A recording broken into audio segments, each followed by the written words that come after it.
بسم اللہ الرحمن الرحیم. ناظرین اکرام السلام علیکم. میں ہوں آپ کی میزبان گلنار فاطمہ اور آپ تمام ناظرین کی خدمت میں حاضر ہوں اپنی نئی پیشکش کو لے کر جس کا نام ہے اللہ اور اس کی رعایا کے حقوق. ناظرین پچھلے ایپیسوڈ میں ہم نے ڈسکس کیا تھا کہ ایک خالق اور اس کے مخلوق کے بیچ میں کون سے حقوق ہوتے ہیں، کون سے فرائض ہوتے ہیں اور انہیں کس طرح سے انجام دیا جاتا ہے. آئیے آج اسی ڈسکشن کو آگے بڑھائیں گے اور آج ہم بات کریں گے افعال اور ائمہ یعنی کہ ایکٹس اور لیڈرز کے کیا حقوق ہوتے ہیں اپنی عوام پر یا اپنے پرفارم کرنے والوں پر. آئیے جانتے ہیں ہماری مہمان خواہر زارا رضوی صاحبہ سے. خواہر السلام علیکم. وعلیکم السلام ورحمۃ اللہ وبرکاتہ. خواہر سب سے پہلے تو آپ کا خیر مقدم کرتے ہیں اس شو میں جس کا نام ہے اللہ سبحانہ و تعالیٰ اور اس کے رعایا کے حقوق. جی آپ کا بہت بہت شکریہ. خواہر یہ آپ سے پوچھنا چاہتے ہیں کہ جس سے آپ نے پچھلے ایپیسوڈ میں ہمیں بہت بہترین طریقے سے یہ بتایا کہ حقوق اور فرائض میں کیا فرق ہوتا ہے، اور اسپیشلی اگر ہم اسلامی کنٹیکسٹ کی بات کریں تو آپ نے اس کا بہت بہترین اگزامپل دیا ہمیں، اور ہم نے بات کی کہ ہمارا بندگی کی طرف سے کیا حقوق ہے اللہ کی ذات کے لیے اور اللہ کا اپنے بندوں کے لیے کیا حقوق ہوتے ہیں. اور پچھلے ایپیسوڈ میں ہم نے یہ بھی دیکھا کہ آپ سے جب یہ پوچھا گیا کہ کیوں انسان کو یہ رائٹ نہیں ملا، یہ حق نہیں ملا کہ وہ اپنے حساب سے اپنی بندگی کو نبھائے، اور کیوں اللہ سبحانہ و تعالیٰ نے اسپیشل حقوق بتائے کہ اس طریقے سے میری بندگی کو نبھاؤ، اور آپ نے بہت بہترین طریقے سے ہمیں اس کا جواب دیا تھا. اسی کے کنٹینیوشن میں آج ہم آپ سے پوچھنا چاہتے ہیں کہ جب بات ہوتی ہے اعمال کی، یعنی ہم صدقہ کرتے ہیں، روزہ رکھتے ہیں، عبادت کرتے ہیں، تو یہ سارے اعمال بجا لانے سے اس کے کیا ہمارے حقوق کا، ایک بندگی کے حیثیت سے جو ہمارے حقوق ہے اللہ سبحانہ و تعالیٰ پہ، اس سے کیا فرق پڑتا ہے، اور کیوں ہمیں کہا گیا ہے کہ ان طریقوں سے میرے طرف آؤ تم. بسم اللہ الرحمن الرحیم وبہ نستعین وہو خیر ناصر و معین. آپ نے جو افعال کے سلسلے میں سوال کیا ہے کہ ہم جو اعمال انجام دیتے ہیں جیسے نماز، روزہ، حج وغیرہ جو ہم انجام دیتے ہیں، تو ان کے حقوق ہم پر ہیں اور کیوں ہیں اور کس طریقے سے یہ جو ہے ہمیں خداوند عالم کے نزدیک لے جا سکتے ہیں. جیسا کہ ہم نے جانا تھا کہ اللہ تعالیٰ نے ہم سے جو اپنا حق رکھا ہے وہ عبادت کا حق رکھا ہے. اب عبادت کا حق رکھا ہے، لیکن کیا ہر طرح کی عبادت اللہ تعالیٰ کے نزدیک قابل قبول ہے؟ عبادت کرنا ہے تو اس کا طریقہ بھی اس نے بتایا ہے کہ کس طریقے کی تم کو عبادت کرنا ہے، کس طریقے کا عمل تمہیں جو ہے انجام دینا ہے تاکہ میں اسے قبول کر سکوں. لہٰذا نماز کا اس نے طریقہ ہمیں اپنے حبیب کے ذریعے سے بتایا. اسی طریقے سے رسول خدا نے ہر جتنے ہمارے فروع دین ہیں ان کے سلسلے میں اور جو مستحبات ہیں اس کے سلسلے میں بتایا کہ کس طریقے سے تم عمل کو، ان افعال کو بجا لاؤ تاکہ تم اللہ کی قربت حاصل کر سکو، اور صحیح طریقے سے جو مخلص عبادت وہ چاہتا ہے ہم سے، تم وہ عبادت انجام دو کیونکہ یہ اللہ کا تمہارے اوپر حق ہے. لہٰذا ہم صحیح طریقے سے فریضہ اپنا کیسے ادا کریں، کس طرح سے ہم نماز کو پڑھیں. جیسے نماز کے سلسلے میں ہمیں بتایا جاتا ہے کہ امام فرماتے ہیں، امام سجاد علیہ السلام فرماتے ہیں کہ تم جان لو کہ تم اللہ کے حضور میں اس وقت آئے ہو. جب تم نماز کے لیے کھڑے ہو رہے ہو تو اس وقت تم اللہ کے حضور میں ہو، اس کے سامنے تم کھڑے ہوئے ہو. اور جب تمہیں یہ احساس ہو جائے گا کہ تم اللہ کے حضور میں یعنی سب سے بڑے بادشاہ کے حضور میں کھڑے ہو تو تم کس طریقے سے کھڑے ہوگے. جب ہم کوئی بزرگ پرسنالٹی سے ملنے کے لیے جاتے ہیں، کوئی بڑی ہستی سے ملنے کے لیے جاتے ہیں، تو کس طرح سے ہم اپنے آپ کو جو ہے اس کے سامنے ڈھالتے ہیں. ہم اپنے آپ کو جو ہے ہمبل کرتے ہیں اس کے سامنے، ہم اپنے آپ کو ذلیل کرتے ہیں اس کے سامنے. تو جب ہمیں یہ احساس ہو جائے گا کہ ہم سب سے بڑے بادشاہ کے سامنے کھڑے ہوئے ہیں تو امام فرماتے ہیں کہ تم ذلیل ہو کے، اپنے آپ کو ذلیل کر کے، حقیر اپنے آپ کو سمجھ کے اس کی طرف راغب، یعنی کہ فل اٹینشن اس کی طرف ہے. کوئی ادھر ادھر کی باتیں تم سننے میں مشغول نہیں ہوگے، کتنا بھی وہاں پہ ڈسٹریکشنس ہو، لیکن تمہیں معلوم ہے تم اتنے آڈ ہو جاؤ گے اس پرسنالٹی سے، گویا تم اللہ کو دیکھ رہے ہو اس طریقے سے، یعنی اس طرح سے راغب ہو جاؤ گے اور لرزتے ہوئے تم اس کے سامنے، کیونکہ تمہیں خوف محسوس ہوگا نا. ہم دیکھتے ہیں کہ انسان کوئی بہت امپورٹنٹ پرسنالٹی سے ملنے جاتا ہے تو شیک کر رہا ہوتا ہے، ٹریمبل کر رہے ہوتے ہیں، کئی مرتبہ لوگ ایسے کہتے ہیں، نروسنس آ جاتی ہے، تو تم لرزو گے اس کے سامنے اور تمہیں امید ہوگی کہ میں جس لیے یہاں پر آئی ہوں، جس لیے یہاں پر آیا ہوں، وہ میری امید پوری ہو جائے گی کیونکہ یہ سب سے بڑا بادشاہ یہ سب کچھ عطا کر سکتا ہے. تو تم امیدوار ہو جاؤ گے، تم خوف میں ہوگے، تم مستقین اور تضرع یعنی کہ ہیوملٹی کی حالت میں، تضرع انکساری کی حالت میں جو ہے اس کے سامنے کھڑے ہوگے اور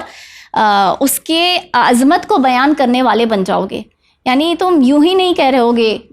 سبحان اللہ سبحان اللہ سبحان اللہ، سبحان ربی العظیم و بحمدہ، تم ان معنی کو سمجھ رہے ہوگے، اس کے معانی کو سمجھ رہے ہوگے کہ واقعی اللہ جو ہے عظمت والا ہے، واقعی اللہ اعلیٰ ہے اور وہ ہمارے سجدے کے قابل ہے، وہ ہماری عبادت کے قابل ہے، تم سمجھ جاؤ گے اسے، اور تم بہت ہی سکون و وقار کے ساتھ، یعنی بہت رسپیکٹفلی جو ہے اس کے سامنے کھڑے ہو جاؤ گے، اور اپنے قلب کے حضور کے ساتھ ہوگے. یعنی کہ ہم اکثر دیکھتے ہیں ہماری نمازیں کیسی ہوتی ہیں، اکثر دوسروں کے بارے میں نہیں کہہ سکتے لیکن خود اپنے بارے میں، کہ کئی طرح کے خیالات اس وقت چل رہے ہوتے ہیں نماز کے اندر، جب ہم سب سے بڑے بادشاہ کے سامنے کھڑے ہیں لیکن احساس نہیں ہے کہ ہم کس کے سامنے کھڑے ہیں. لہٰذا دنیا بھر کے ڈسٹریکشنز جو ہیں، اور زیادہ تر دیکھتے ہیں کہ جتنی بھولی ہوئی چیزیں ہوتی ہیں وہ بھی نماز میں ہی یاد آتی ہیں. اور عام طور پہ ہم جب آپس میں بھی انٹریکٹ کرتے ہیں، اگر ہم کسی سے بات کر رہے ہیں اور سامنے والا اگر ہم سے بات تو کر رہا ہے، ساتھ میں فزیکلی بیٹھا ہے، لیکن اب وہ موبائل پہ بھی لگا ہے، جہاں وہاں بھی دیکھ رہا ہے، تو آپ ڈسریسپیکٹڈ فیل کرتے ہیں کہ یہ ہماری پریزنس کو اپریشیٹ نہیں کر رہا ہے اور ہم کو فل اٹینشن نہیں دے رہا ہے. لیکن جب ہم بات کرتے ہیں اللہ سبحانہ و تعالیٰ سے، جب ہم کھڑے ہوتے ہیں اس کے حضور میں، تو ہم بھی وہی کام کر رہے ہوتے ہیں کہ نظر تو مصلی پہ ہوتی ہے مگر ذہن 10 جگہ گھوم رہا ہوتا ہے.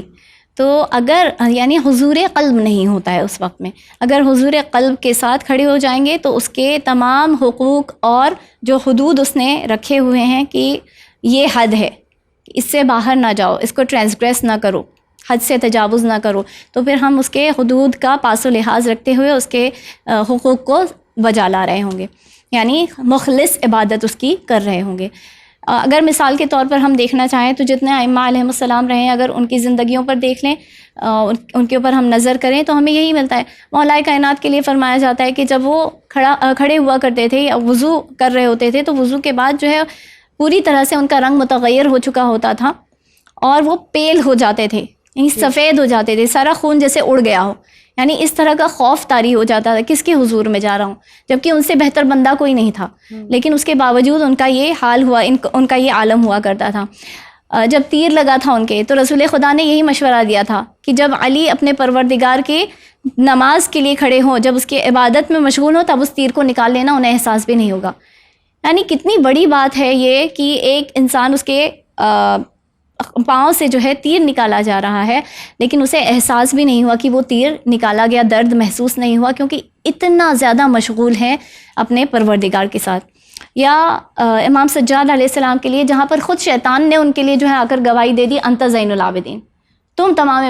آپ تمام عبادت گزاروں کی زینت ہیں، کہ اس طرح سے عبادت کر رہے تھے کہ وہ سانپ یعنی ڈس رہا تھا، ان کو سانپ بن کے آیا تھا، اژدہا بن کے آیا تھا، ڈس رہا تھا لیکن انہیں احساس نہیں ہوا. رسول خدا کے لیے بیان کیا جاتا ہے کہ رسول خدا جب نماز کا وقت قریب آیا کرتا تھا تو بلال سے جو ہے فرمایا کرتے تھے، اے بلال اب ہمیں ریلیو کر دو، یعنی کہ جاؤ اذان دو، ہم اتنی دیر سے مشتاق بیٹھے ہوئے ہیں اس وقت کے آنے کا. یعنی اس طرح سے انتظار تھا نماز کا. تو یہ جو چیزیں ہیں ہم پر یہ حق رکھتی ہیں کہ ہم انہیں صحیح طریقے سے بجا لائیں اور اپنے انداز سے نہیں انہیں بجا لائیں، کیونکہ اس میں کوئی نہ کوئی نقص، کوئی عیب رہ جائے گا. جیسے عام طور پہ ہم دیکھتے ہیں سیلیبریٹیز کی اگر بات کریں تو وہ لوگ کہتے ہیں کہ ہمیں 5 وقت کی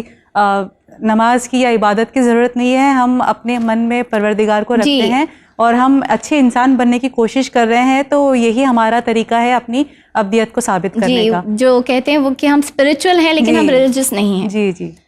تو یہ دونوں چیزیں جو ہے ایک دوسرے سے ہٹ کے نہیں ہیں، جدا نہیں ہیں. جی خواہر، اسی کے ساتھ آپ سے پوچھنا چاہتے ہیں کہ جیسے آپ بات کر رہی تھی حج کے بارے میں یا چیریٹی کے بارے میں اور اپنے نماز کے بارے میں، اتنا ہمیں بتایا کہ کس طرح سے ہم پریزنس آف مائنڈ اور کنسنٹریشن کے ساتھ ہمیں اللہ کے حضور میں جانا چاہیے. تو اگر ہم جیسے فار ایگزامپل اگر ہم فاسٹنگ کی بات کرتے ہیں، روزہ رکھنے کی، تو روزہ رکھنے کا ایک یہ انٹینشن ہے کہ ہماری باڈی بھی ٹرین ہو رہی ہے اور ہم کو اسپریچول ٹریننگ بھی مل رہی ہے، ہم بھوک کو محسوس کر رہے ہیں اور اپنے آپ کو کنٹرول کر رہے ہیں اللہ سبحانہ و تعالیٰ کی خوشنودگی کے لیے. جی تو ان سب چیزوں کا کرنے سے حق پر کیا اثر پڑتا ہے اور یہ کیا اثر ہے؟ جیسے روزے کے لیے یہ بتایا گیا کہ اگر تم جب روزہ رکھو تو ساتھ میں جو ہے تمہاری زبان اور تمہارے جو اس کے علاوہ اور 6 اور جوارے ہیں، یعنی زبان ہماری سماعت، ہماری ہیئرنگ، ہماری بصارت، ہماری سینگ، اور بطن، فرج، اور اس کے علاوہ جو ہے جتنے ہمارے جوارے ہیں یعنی 7 جوارے جو ہیں ہمارے، ان کے اوپر بھی جو ہے ان کو بھی روزے سے رکھنا ہے، ان کو بھی روزہ رکھوانا ہے، کیونکہ یہ روزہ جو ہے ایک ایسا حجاب ہے، ایک ایسی کورنگ ہے. ستر ورڈ استعمال کیا گیا، ستر یعنی جو کور کر دے، ایسی کورنگ ہے جو ہمیں جہنم کے آگ سے جو ہے محفوظ کر دیتی ہے. اور اگر تم روزے کو ترک کر دو گے، یہ امام فرما رہے ہیں کہ اگر تم روزے کو ترک کر دو گے تو گویا تم نے اللہ کے پردے کو تار تار کر دیا. یعنی ہم نے خود، اللہ نے جو پردہ ہمارے اوپر رکھا تھا روزے کے ذریعے سے، اس کو ہم نے جو ہے پھاڑ دیا. اس کے کیا معنی ہوئے؟ اس کے معنی یہ ہوئے کہ یہ روزہ جو ہے، ہمیں کئی حدیثوں میں ملتا ہے کہ اگر جس نے روزہ رکھا وہ جہنم کی آگ سے، دوزخ کی آگ سے کئی 100 سال کا فاصلہ بنتا چلا جاتا ہے. تو جتنا انسان جو ہے خالص روزے رکھے گا، خلوص کے ساتھ روزے رکھے گا، اتنا زیادہ دور ہوتا چلا جائے گا وہ جہنم کی آگ سے. اور جہاں اس نے روزے کو، ایک واجب روزے کے ترک کرنے کا کتنا بڑا کفارہ ہے. یعنی انسان 2 مہینے لگاتار روزے رکھے، ایک روزے اس کی قضا بجا لائے، اور اس کے علاوہ جو ہے 2 مہینے لگاتار روزے سے رہے، ایک روزہ ترک کرنے کا، یا پھر ایک غلام کو آزاد کرے، جو آج کے زمانے میں تو ناممکن چیز ہے، یا پھر 60 مسکینوں کو کھانا کھلائے. یعنی صرف ایک روزے کے بدلے میں جو ہے اتنے بڑے بڑے کفارے رکھے گئے ہیں. تو یعنی روزہ کوئی بہت زیادہ اہمیت رکھتا ہے اللہ تعالیٰ کے نزدیک، خصوصاً ماہ رمضان کے روزے جو واجب ہیں ہمارے اوپر. تو ہم جتنے روزے رکھیں گے، اگر ہم 30 کے 30 یا پورے مہینہ جو ہے ماہ رمضان کے روزے رکھتے ہیں جو ہم پر واجب ہے، تو ہم جو ہے دوزخ کی آگ سے اتنے زیادہ دور ہوتے چلے جائیں گے. لیکن جہاں ہم نے ایک روزہ بھی ترک کیا، وہاں پر اللہ کی اس کورنگ کو، جو ڈھال اس نے بنائی تھی، ایک شیلڈ ہے روزہ، تو اس شیلڈ کو جو ہے ہم نے اپنے سے دور کر دیا ہے، اور اسے اپنے سے دور پھینک دیا، تاکہ ہم جو ہے آسانی سے جو ہے اللہ تعالیٰ یا اس کے ملائکہ ہمیں جہنم کی آگ میں ڈال سکیں. اب یہاں پر ہم دیکھیں کہ روزہ، جیسے کہ امام نے فرمایا کہ تمہارے جوارے کو بھی روزہ رکھنا ہے. یہ صرف جو ہے صرف کھانے سے اجتناب کرنا روزہ رکھنے کا نام نہیں ہے، بلکہ اپنی زبان کو بھی روزہ رکھواؤ. یعنی زبان کا جیسے حق بتایا گیا کہ تم صرف اسے خیر کے لیے استعمال کرو، اس سے برائی کے لیے، اسے برائی میں استعمال نہ کرو، غیبتوں میں استعمال نہ کرو، حرام جو اللہ تعالیٰ نے تمہارے لیے کیے ان چیزوں کے لیے اسے استعمال نہ کرو. اور اسی طریقے سے اپنے پاؤں جو ہے جب روزے کی حالت میں ہو، ویسے پاؤں کا حق یہ ہے کہ تم جب مشی کرو، تم واک کرو، تو ایسی جگہوں کی طرف نہ جاؤ جو حرام کی جگہیں ہیں، جو حرام کے گڑھ ہیں، یا اپنے ہاتھوں کو ان چیزوں کی طرف نہ بڑھاؤ جو کہ حرام ہے. یعنی کسی بے گناہ کو مارنے کے لیے نہ اٹھاؤ، کسی کے اوپر ظلم کرنے کے لیے اپنے ہاتھ کو نہ اٹھاؤ، چوری کرنے کے لیے نہ اٹھاؤ. اچھا، آج کے زمانے میں دیکھیں تو آج چونکہ انسان زبان تو شاید اتنی زیادہ استعمال نہیں کر رہا ہے، کیونکہ انٹرنیٹ کا زمانہ ہے، تو آپ جو ہے ٹیکسٹنگ زیادہ کر رہے ہیں، ای میلز کے ذریعے باتیں ہوا کرتی ہیں، اتنا زیادہ وائس ٹاک شاید نہیں ہو پاتی ہے. تو آج جہاں پر انٹرنیٹ ہے اور آپ کے پریویسی میں کمپیوٹر کے سامنے بیٹھ کر یا اپنے موبائل فون پر بیٹھ کر جو ہے آپ کے ہاتھ آپ بڑھا سکتے ہیں. یعنی فنگرز زیادہ استعمال ہو رہی ہیں، آپ کے ہاتھ زیادہ استعمال ہو رہے ہیں، تو آپ کے ہاتھ کہاں جا سکتے ہیں؟ ایسی فحش ویب سائٹس پر، یعنی پورنوگرافی وغیرہ کی طرف. تو یہاں پر ان کی طرف بھی تمہارا ہاتھ بڑھنے نہ پائے. تو اس طریقے سے اپنے تمام جوارے کو، اپنے بطن کو بھی، اپنے شکم کو بھی جو ہے تم حرام چیزوں سے نہ بھرو. خیر، روزے میں انسان تو اپنے شکم کو محفوظ کر لیتا ہے، لیکن کچھ ایسے کام جیسے انسان اپنے فرج کو محفوظ نہ کرے، یعنی جو چیزیں حرام کی گئی ہیں اس وقت میں، جنسی تعلقات بھی جو ہے اس وقت میں حرام کیے گئے ہیں، تو اگر وہ کام انسان کر لیتا ہے تو اس کے اوپر جو ہے پھر کفارہ عائد ہو جاتا ہے. تو روزے میں اس کو بھی محفوظ کرنا ہے، یعنی ساتوں کے ساتھ جوارے جو ہمارے ہیں ان کو محفوظ کر کے رکھنا ہے. اسی لیے ایک مرتبہ ایک عورت جو ہے اپنی ایک کنیز کو جو ہے گالیاں دے رہی تھی، اور رسول خدا نے یہ دیکھا. رسول خدا نے جیسے ہی دیکھا اس کے لیے کھانا منگوایا اور اس کے سامنے پیش کیا، اور وہ کہنے لگی کہ یا رسول اللہ میں تو روزے سے ہوں. تو رسول اللہ نے فرمایا کہ ایسا کون سا روزہ ہے جہاں پر تم اپنی زبان کو جو ہے کنٹرول میں نہیں رکھ سکتی، جہاں پر تم اپنی زبان پر جو ہے حرام کو لے کر آ رہی ہو اور اس کو گالیاں دے رہی ہو. تو یہ روزہ اللہ کے نزدیک قابل قبول نہیں ہے. اور اسی لیے ماہ رمضان کی ایک بہت ہی مشہور حدیث ہمیں جو ملتی ہے وہ حضرت جابر بن عبداللہ انصاری علیہ الرحمہ سے ملتی ہے کہ ایک مرتبہ رسول خدا نے جب سارا خطبہ دیا ماہ رمضان کے سلسلے میں، تو ایک مرتبہ فرمایا کہ اگر تم ماہ رمضان میں سارے ایام جو ہے روزے سے گزار دو گے، قیام اللیل کرو گے یعنی رات میں بھی کچھ حصہ عبادتوں سے گزارو گے اور اپنے ساتوں جوارے پر کنٹرول رکھو گے, اس کے اوپر قابو رکھو گے, تو پھر تمہارے جو گناہ ہیں وہ اس طرح سے زائل ہو جائیں گے جیسے یہ مہینہ ختم ہو جائے گا. یعنی مہینہ ختم ہو گیا یعنی ختم ہو گیا, پوری طرح سے ختم ہو گیا, ویسے تمہارے گناہ بھی ختم ہو جائیں گے. تو اس وقت جو ہے جابر نے ایک جملہ کہا کہ کتنی بہترین آپ نے حدیث جو ہے بیان فرمائی ہے. تو رسول اللہ نے ایک آہ بھری اور فرماتے ہیں لیکن اس کی شرطیں کتنی سخت ہیں. تو یہ چیزیں ہمیں بتانی کہ روزہ صرف کھانے سے اجتناب کرنے کا, کھانے پینے سے اجتناب کرنے کا نام نہیں ہے, بلکہ اس میں کچھ اور شرطیں بھی ہوا کرتی ہیں. اب آپ نے خصوصاً روزے کے بارے میں سوال کیا تھا, ایسے ہی جو ہے حج, صدقہ, جو ہم قربانی کا جو جانور ہوتا ہے جو حج میں حاجی جو ہے قربان کرتے ہیں, ان سب کے حقوق بتائے گئے. حج کے سلسلے میں یہ بتایا گیا کہ تم یہ سمجھو کہ تم اللہ کے حضور میں آ رہے ہو اور تم اپنے گناہوں سے اللہ کی طرف فرار کر رہے ہو, تم اللہ کی طرف جا رہے ہو, یعنی تمہارے گناہ تمہارے گردن پر لدے ہوئے ہیں, تمہاری پشت پر لدے ہوئے, تم فرار کر رہے ہو اللہ کی جانب, اور وہ تمہاری توبہ کو قبول کرتا ہے اور تم ایک فرض ادا کر رہے ہو جسے اللہ نے واجب کیا. حج کے سلسلے میں کئی مرتبہ جو ہے ہم بے خبر ہو کے حج بجا لاتے ہیں یا عمرہ بجا لاتے ہیں, لیکن ایک مرتبہ جب امام سجاد علیہ الصلاۃ والسلام جب حج کر کے لوٹے تھے اور اس وقت شبلی جو ان کے صحابی تھے وہ بھی حج کر کے آئے تھے اور وہ امام کا استقبال کرنے گئے. جب وہ امام کا استقبال کرنے گئے تو ایک بہت ہی مشہور حدیث ہے, حدیث شبلی نام سے, بہت طویل حدیث ہے, جس میں امام نے ایک مرتبہ ان سے بہت سارے سوالات کیے, کیا تم حج بجا لائے؟ تو انہوں نے کہا کہ ہاں یا ابن رسول اللہ میں حج بجا لایا ہوں. اس کے بعد امام نے ایک کے بعد ایک جو ہے تمام جتنے اس کے مراسم ہیں اور جو اس میں لبیک کہنا ہے یا تلبیہ ہے یا دوسرے جو مراسم میں منا جا کر رمی جمرات کرنا, پتھر مارنا شیطانوں کو وغیرہ, ہر ایک کے سلسلے میں امام نے شبلی سے سوال کیا. اس میں سے چند میں آپ کے سامنے بیان کرنا چاہوں گی. امام نے یہ فرمایا کہ جب تم میقات پر تھے تو جب تم نے اپنے لباس کو یعنی کہ سلے ہوئے لباس کو اتارا اور احرام کے لباس کو پہننا چاہتے تھے, کیا تمہارا یہ ارادہ تھا کہ تم لباس معصیت کو اتار رہے ہو اور لباس اطاعت کو زیب تن کر رہے ہو؟ شبلی نے کہا نہیں, میں نے تو کبھی یہ سوچا بھی نہیں. تو امام نے کہا کہ تم نے حج بجا نہیں لایا. پھر امام نے یہ سوال کیا, غسل جب کر رہے تھے تب اس وقت یہ ارادہ کیا تھا کہ جو ہے میں سارے گناہوں کو دھو رہا ہوں, اپنی ساری خطاؤں کو دھو رہا ہوں اور پاک و پاکیزہ کر رہا ہوں؟ کہتے ہیں نہیں. امام نے پھر کہا تم نے حج نہیں بجا لایا.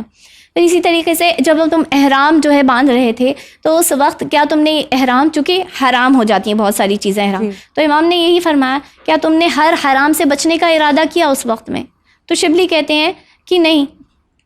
پھر امام وہی جملہ فرماتے ہیں, کہتے ہیں جب تم نے لبیک کہی تھی تو ہر جملہ جب تم نے جو تلبیہ کا کہا لبیک اللہم لبیک, تو اس میں جتنے جملے تم نے کہے کیا تمہارا ارادہ یہ تھا کہ تم اب اللہ کی اطاعت میں ہی, جب تک تم اس احرام کی حالت میں ہو اور لبیک کہہ رہے ہو, تم اطاعت کرتے رہو گے خداوند عالم کی اور معصیت والا کوئی جملہ ادا نہیں کرو گے؟ تو شبلی نے کہا کہ ایسا میرا کوئی ارادہ نہیں تھا. پھر یہ سوال کیا کہ جب تم حرم میں داخل ہوگے تو تم نے کیا غیبت کرنے سے اجتناب کرنے کا ارادہ کیا؟ تو انہوں نے کہا نہیں. اس طرح سے سعی کرنا, طواف کرنا, قربانی کرنا, منا میں جا کر رکنا, وہاں ٹھہرنا یا مزدلفہ میں جا کر ٹھہرنا, یہ سب چیزوں کے بارے میں امام ایک کے بعد ایک سوال کرتے گئے اور بہترین ہمیں فلسفی بتائی ان چیزوں کی, کیا فلسفہ ہے حج کا اور تمہیں کیا اپنے ذہن میں رکھنا چاہیے اس وقت, تاکہ تمہارا حج واقعی اس طرح کا حج ہو جو اللہ کی بارگاہ میں مقبول ہو جائے. تو اس طرح کی کچھ چیزیں جو ہیں امام نے, صدقہ دے رہے ہو تو کس طرح سے تمہیں دینا چاہیے. صدقے کا حق یہ ہے کہ صدقہ جو ہے اللہ تعالیٰ کے نزدیک ایک ذخیرہ ہے, یعنی اللہ تعالیٰ کے پاس جمع ہو رہا ہے, جیسے ہم بینک میں جمع کرتے ہیں اللہ تعالیٰ کے پاس جمع ہو رہا ہے. ہاں, اور کئی مرتبہ جو ہے اللہ اس میں اضافہ کر رہا ہے اور اضافہ کر کے تمہیں لوٹاتا ہے. ایسا نہیں کہ تم نے کچھ دے دیا, تم نے کچھ نہیں کھویا ہے, بلکہ تمہیں ملے گا. تو یہ تم اپنے ذہن میں رکھو, اور اگر تم پوشیدہ اگر دے دو تو یہ بہتر ہے تمہارے لیے بنسبت علانیہ دینے کے. جی, یعنی اگر باٹم لائن دیکھا جائے جو آپ جتنا آپ نے کہا ہے, اگر اس کے ہم ایک سینٹنس میں اگر اس کو ہم کنسائز طریقے سے بولنا چاہیں تو جتنے بھی اعمال ہوتے ہیں جیسے حج ہے, روزہ ہے, زکوٰۃ ہے یا عبادت ہے, ان سب کا حق ادا کرنا, یعنی ہمارے پاس سنسیئرٹی آف انٹینشنز ہونا چاہیے. ہماری نیت میں جتنی خلوص ہوگی, ہم جتنی مخلصی سے اپنی بندگی کو نبھائیں گے, اس کا مطلب ہے کہ ہم ان ساری نیک اعمال کا ہم حق ادا کر رہے ہیں. جی، خلوص کے ساتھ حلال اور حرام کا پاس و لحاظ رکھتے ہوئے، کیونکہ خلوص ہو سکتا ہے انسان لیکن اس کو معلوم ہی نہیں ہے کہ یہ چیز حرام ہے، یہ انلافل ہے، لیکن یہ ساری چیزوں کی بھی معرفت ہونی چاہیے اور جانکاری ہونی چاہیے. کیونکہ وقت کے دامن میں بالکل گنجائش نہیں رہی، تو جلدی 2 کویشچنز آپ سے لینا چاہتے ہیں کہ ایک تو ہم جاننا چاہتے ہیں کہ جو ہمارے استاد ہوتے ہیں